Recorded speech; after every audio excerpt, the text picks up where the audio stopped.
Afortunadamente, no ir a esa boda fue un alivio para Joan, que no le apetecía y además estaba más atareada que de costumbre, ya que el 9 de mayo, en apenas un mes, Melanie hacía la primera comunión, y eso requería algunos preparativos que en plena temporada y con Jill tan distanciado de ella, tenía que hacer en solitario, y porque además la comunión de la niña coincidía con el Gran Premio de Bélgica.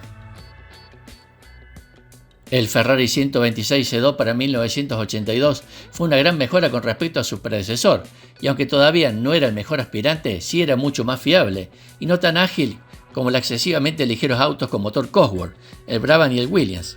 Aún así, Pironi y Villeneuve se sintieron esperanzados por el gran progreso del departamento de chasis desde su primer test, y sabían que iba a evolucionar continuamente el Ferrari durante toda la temporada. Y llegaba la carrera de Imola. Solamente Didier tenía un punto en el campeonato, de su sexto lugar en Brasil. Tanto en la primera carrera en Kyalami como en Long Beach, ninguno de los dos pilotos de Ferrari había sumado puntos.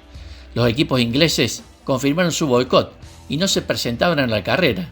En el último momento Tyrrell rompió el bloque de la foca, ya que a merced de tener en sus filas a Michele Alboreto, había encontrado dos patrocinadores italianos, la fábrica de electrodomésticos Candy y una llamada Cerámica Imola, así que era impensable para el viejo Ken Tyrrell fallar la cita italiana. Además de los dos Ferrari, Renault, Alfa Romeo, Osella y Tyrrell, el equipo alemán ATS se presentó, y también lo hizo Toleman. Ninguno de los dos pertenecía a la FOCA, el primero por falta de resultados, así que lo hizo con la esperanza de ser admitido en el otro grupo y así disponer de mejores neumáticos que los aún que calzaba, y el segundo porque eran unos recién llegados y utilizaban un motor turbo, así que no tenían por qué seguir los dictados de Eccleston.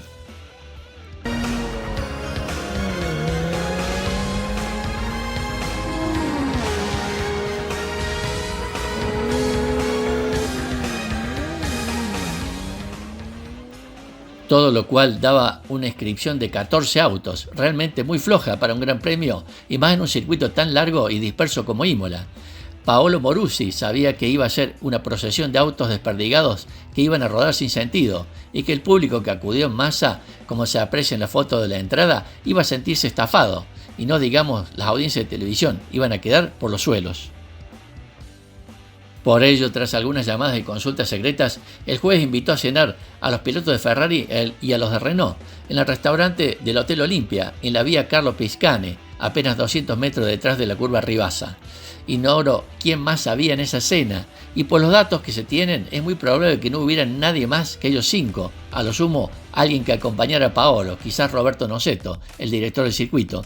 Pero no se tiene constancia que hubiera ningún team manager o responsable del equipo, aunque estaban perfectamente enterados de lo que se iba a hablar en la cena. Así que Paolo cenó con los 4 pilotos y les puso que iba a haber un lleno hasta la bandera, que solo había 14 autos y que por tanto era obligación de todos asegurar un buen espectáculo, que no podían en modo alguno ofrecer una pantomima de gran premio. Por ello les propuso una carrera pactada, la primera parte a ritmo de carrera, pero a condición de que quien fuera líder no se escapara para que los 4 autos rodaran juntos.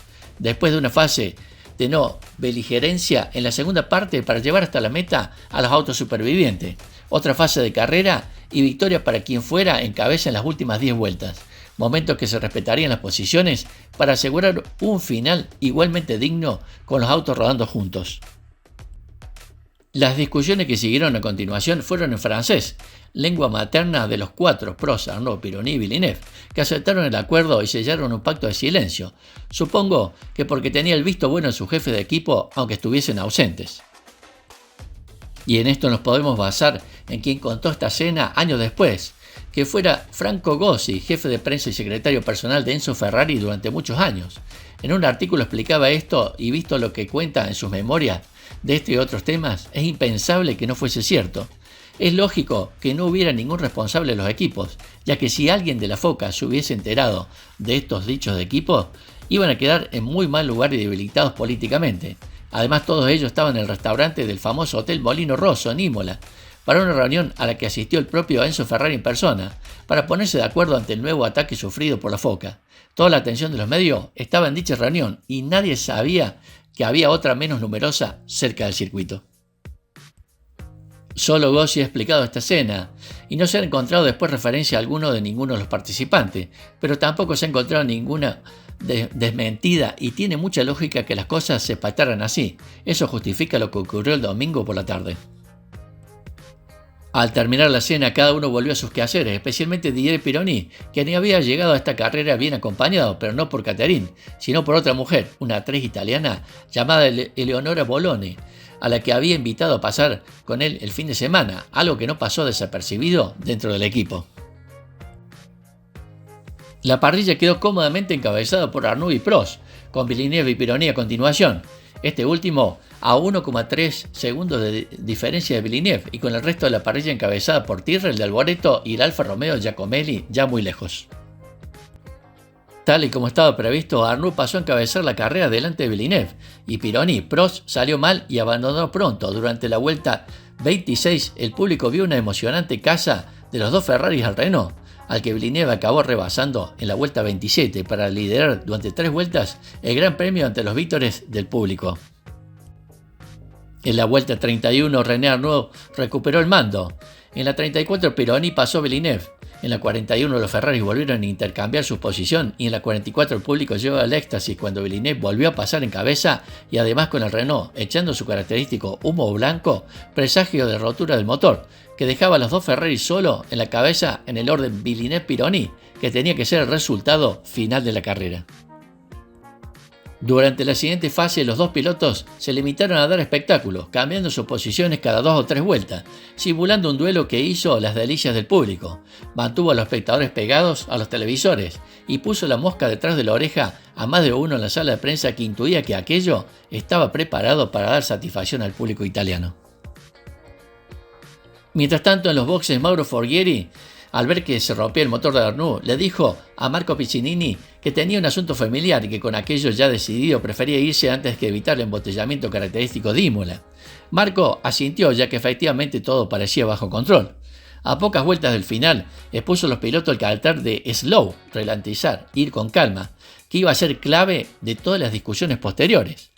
Villeneuve subió el ritmo hasta 1.38 cuando rodaba en cabeza y se extrañó de que Pironi lo hiciera en 1.35 cuando se colocaba líder, ya que suponía que ambos tenían que ir juntos de gasolina y no tenía sentido ir a aquella velocidad.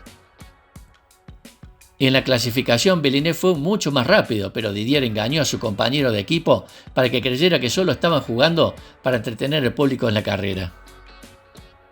El pacto en Ferrari siempre era reducir la velocidad y mantener la posición una vez que quedaba claro el primer y segundo lugar, y en ese caso se produjo cuando los Renault abandonaron, cuando Villeneuve estaba por delante de Pironi. Dado que a Ferrari le preocupaba quedarse sin combustible en una pista de alto consumo, Villeneuve redujo el ritmo y comenzó a cambiar marchas 1000 revoluciones antes. Estaba tranquilo cuando Didier fingió pelear con él, pero el francés aceleró y Gilles tuvo que esforzarse en recuperar la primera plaza. A 2 vueltas del final, Villeneuve recuperó el liderato y dio la penúltima vuelta a un ritmo tranquilo. Lo que no podía imaginar era que al llegar la frenada de Tosa en la última vuelta, Pironi, rompiendo el pacto y en cierto modo las instrucciones del equipo Slow, le apurara la frenada, se pusiera en cabeza y aprovechando que había hecho una carrera mucho más tranquila y por tanto tenía suficientemente gasolina, tirara al máximo hasta la meta robándole la carrera de forma absolutamente desleal. Gilles salió del auto hecho una furia, no quiso dar la vuelta de honor al lado de Pironi, no quería subir al podio, no aceptó el trofeo de segundo clasificado y en la sala de prensa, quienes habían pensado que aquel duelo de los Ferrari había sido preparado para dar espectáculo, cambiaron de opinión cuando vieron y oyeron a Gilles. La lucha de los Ferrari había sido verdadera en la vista del enfado del canadiense, que no toleraba que Didier no hubiera respetado ni las órdenes del equipo ni el pacto del jueves. Él jamás habría hecho una cosa así.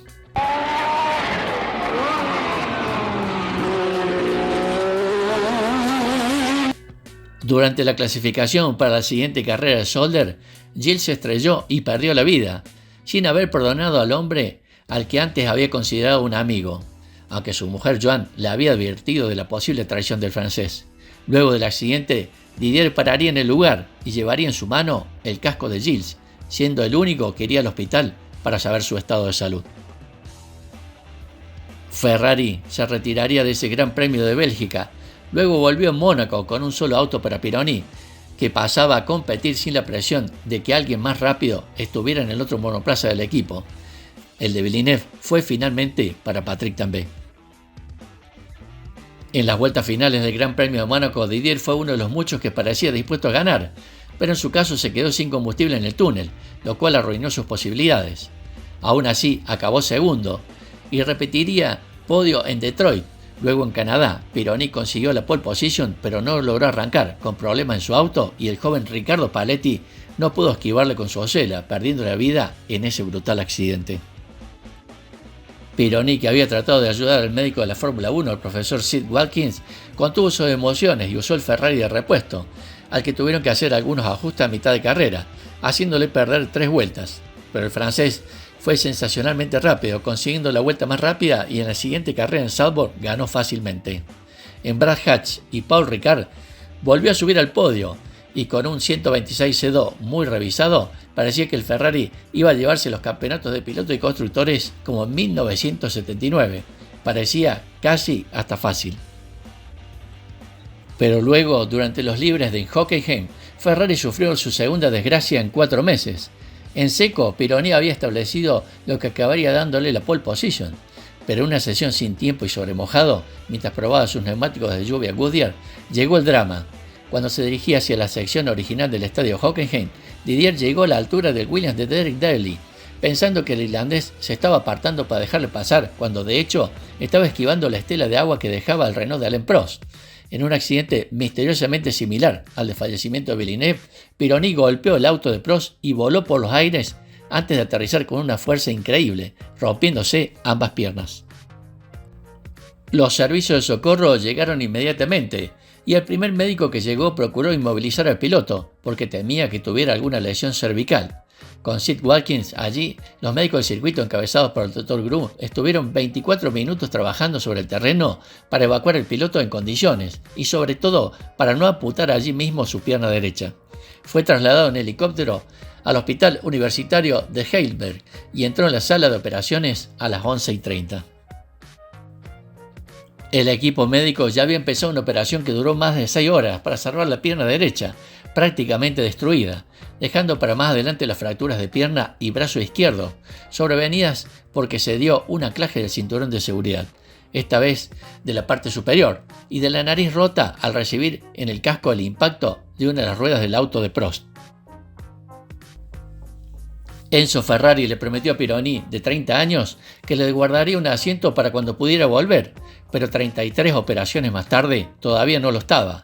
4 años después del accidente, se probó a sí mismo al volante de un AGS Motori Moderni y un Ligier JS27 Renault, y para 1988 esperaba disponer de un Lola Ford Cosworth del equipo de Gerard Larose, pero entre tanto se dedicó a la motonáutica. También aquí su objetivo sería el campeonato del mundo, y también aquí llegaría a estar a punto de conseguirlo.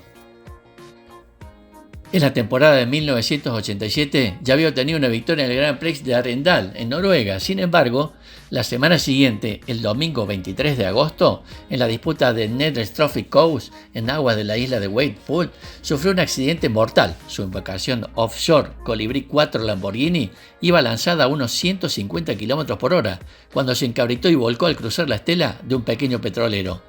Con su determinación habitual, Didier Pironi no había cortado gases al pasar sobre el agua rizada, pereciendo ahogado tras sufrir un fuerte golpe en la cabeza contra el mar en el vuelco de su embarcación. También murieron sus 2 acompañantes, Gernard y Giroux. El destino también ligaría su nombre al de Gilles para siempre a través de su última pareja. Catherine Gaux estaba embarazada al momento de su muerte y esperaba gemelos, a los cuales llamó Gilles y Didier, quienes nacieron 5 meses después de su fatal accidente. Resumiendo su carrera deportiva en la máxima categoría Fórmula 1, compitió para los equipos Tyrrell, Ligier y Ferrari entre los años 1978 y 1982, disputando 72 grandes premios, logrando 3 victorias, 13 podios, 4 pole positions y 5 vueltas rápidas.